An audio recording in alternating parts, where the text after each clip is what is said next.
Hello mga kasobay. Adi kita yan na halugitan namon. Lugitan ba?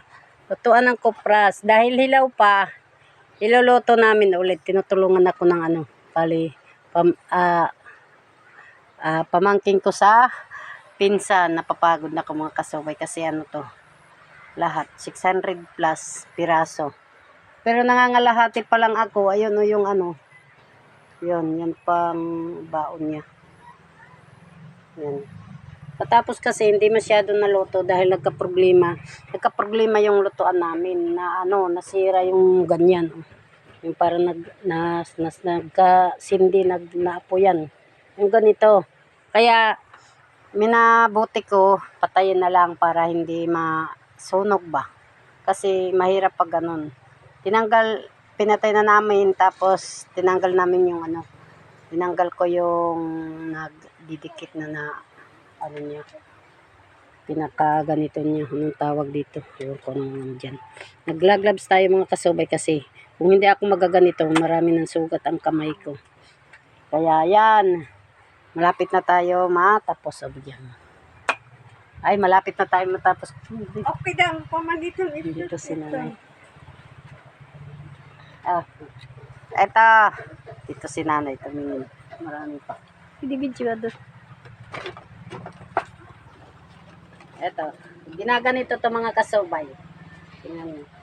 Pagod na ako. Buwas na ito. Ano oras na? Ha? Ano oras na mga kasobay ito? Timbong ko ito nahatin itong dugnit.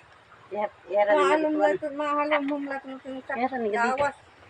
Ganito kaya mga kasobay. Ganyan. Dati maliit pa ako, ganito talaga trabaho ko. Ay mga bata-bata pa ako. Ganito parang pagod na ako. Dati pag ganito kahit marami, hindi ako napapagod. Kasi siyempre bata pa ako nun.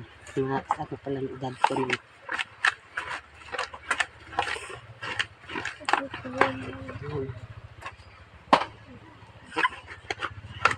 Dapat kailangan natin. Kanina kasi nakatulog ako.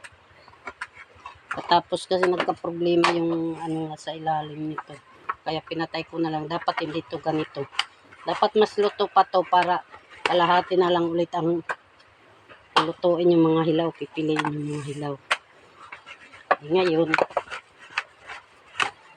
wala tayong choice. Kailangan natin patayin kanina kasi baka lumala yung apoy. Ganito lang pagkupras. Namimiss ko to. Kaya minsan pag nagkukupras ako, linuluto ko. Dito sa amin, pwede mo naman ibenta na hindi mo ganito, yung buo pa talaga. Pero minsan namimiss ko kasi mo ganito. Kaya, yung ganito mga kasubay, hindi pa masyadong luto. Mahirap tanggalin.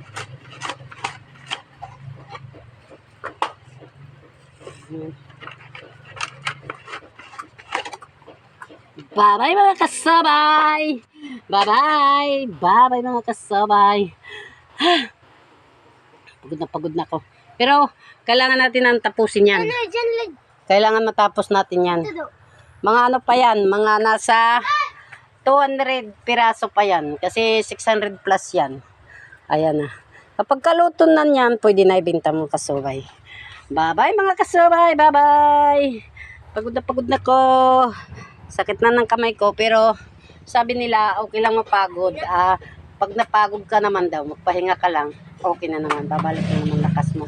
Bye-bye mga kasubay, kailangan ko bilisan kasi kagabi na maano na yung araw. Lulubog na yung araw.